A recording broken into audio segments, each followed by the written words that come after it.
Good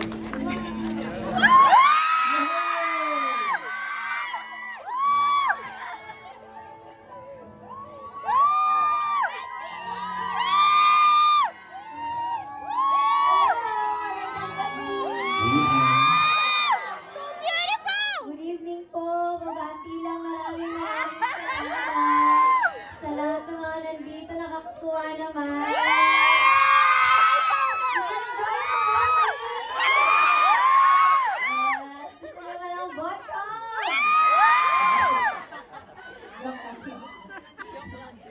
Good evening everyone.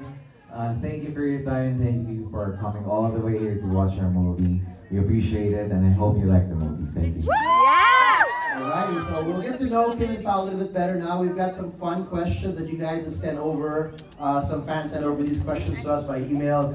And we'll ask them a bit about the movie. Like, actually, ako, curious ako, guys. Did you guys recognize the bridge? You know that scene? Many scenes were there. Who's here from, who knows where that is in the Philippines?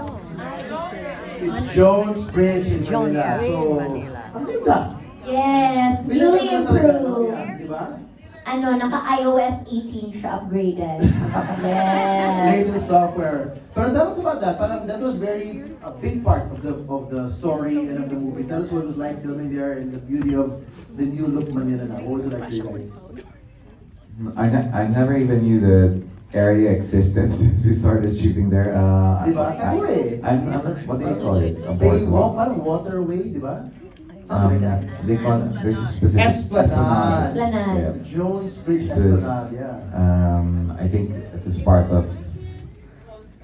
Ayan, it used to be. Escolta. May part po ng Escolta. Yeah. Trivia. But, nga ba, parang siguro inayos nila para maganda sa Instagram.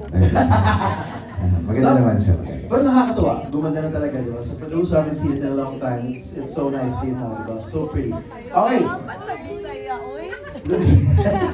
Yes, may mga bisay din. Okay. Daghan na dyan ta din sa US. Daghan na tani. Salamat kaayo. Magbisaya ka. Marunong ka, di ba? Guwapa, guwapa. Guwapa. Yeah. Guwapa kaayo. Kaayo, gwapo pa ka. Translated to English is? You're pretty and you're handsome. Yeah. Okay, game. Sige, let's make bunot na questions. Let's see. Minsan, malalim yung mga tanong natin eh. Pinasa ka agad. Ladies first eh. Ito naman. Ano po? Hala, oo nga. Ang ayaw mo naman. Masyado Miss na. Face of Holy Spirit eh. Ano, nagpapamiyan. Ayaw mo lang tumulak sa akin. Imagine your character got stuck in a time loop. What's one moment in the movie you would want to relive over and over? Hello? Baka gusto nyo kayo na lang sumagot. Ano yung mga gusto nyo i-relive? Which one? Oh, no.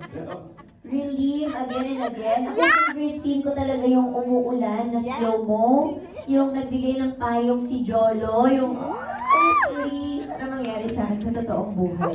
Pwede ba yun? Pag umulan? Mag-abang ka. Bihira umulan dito sa LA. Sayang. We need the rain. Bring the rain. Okay, game. Next question.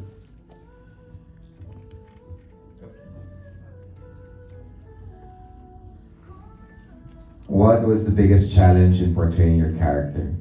Did you find anything about them particularly relatable or completely different from yourself? Lahi. Ganon.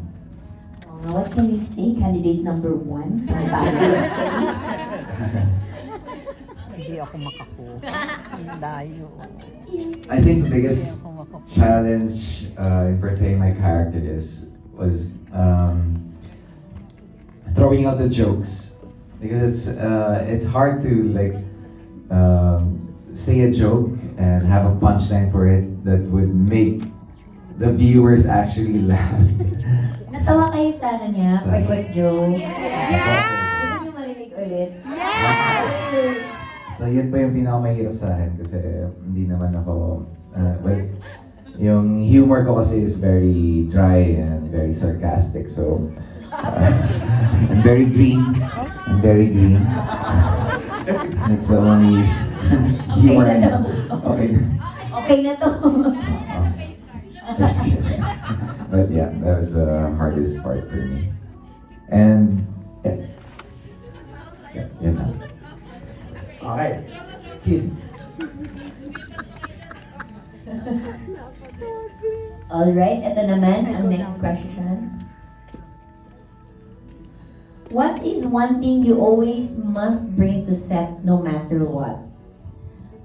Cellphone. Okay. Yes. Maliban naman sa cellphone. Maliban sa cellphone.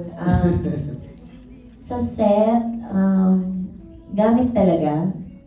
I think presence of mind. Bring to the set presence of mind. Ano ba kayo favorite snacks? Snacks, no, coffee. Mahilig kami sa coffee. Yun. Naglalabanan kami kasi sa makeup table ko, meron ako doon parang coffee machine. Okay. Tapos meron naman siya, manual. Uy, wow. Yung ginagrind niya pa doon. On the set. Oo. Wow. Tapos, Coffee pinipress connoisseur. niya pa. Fresh Ang dami press. nangyayari. Sa akin, ano lang, capsule, tuk, pindot, okay na. Fake coffee. Sabi niyo, fake coffee ko. Joke lang, nahihingi naman ako sa kape niya. Mahilig din ako mag-arte sa kape. May hand grinder pa ako. Ayan. Gets sabi kayo niya. din sabi ko. Pero masarap. Coffee talaga. Kakaiba. Okay, ano pa? One more.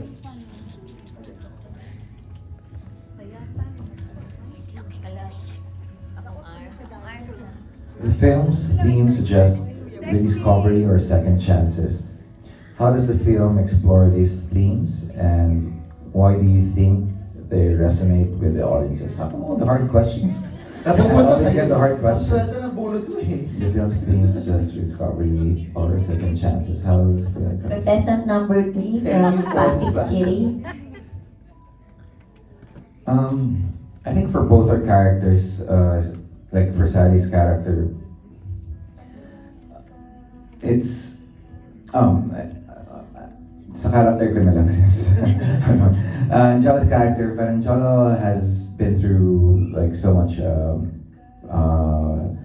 Actually, medyo madami rin natanggal sa pelikula na hindi na naisama, pero further explaining his backstory. But you know, coming from a breakup or about to get married na iniwan, and you know, life just throws you chances and chances and chances. It just depends. It depends on you how you see it and how you grab it. In terms of Jolo's character, parang yun naman parang yung second chance niya is all about not just about finding love, but also accepting help.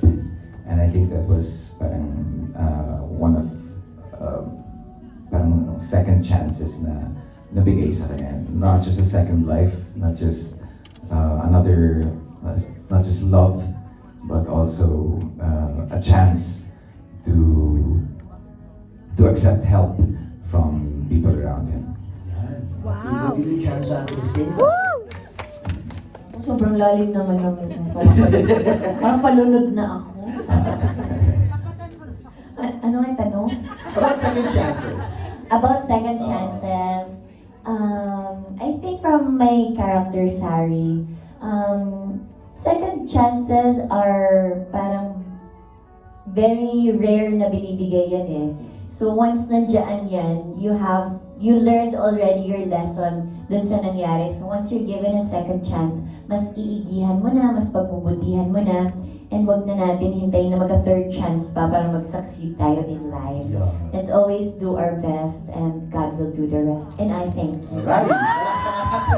At dahil dyan, huwag natin patagalin pa ang ating picture taking. But before that, we'll have a big group picture called the Groovy. Groovy! We'll have Pao and Kim sit here, turn around. You will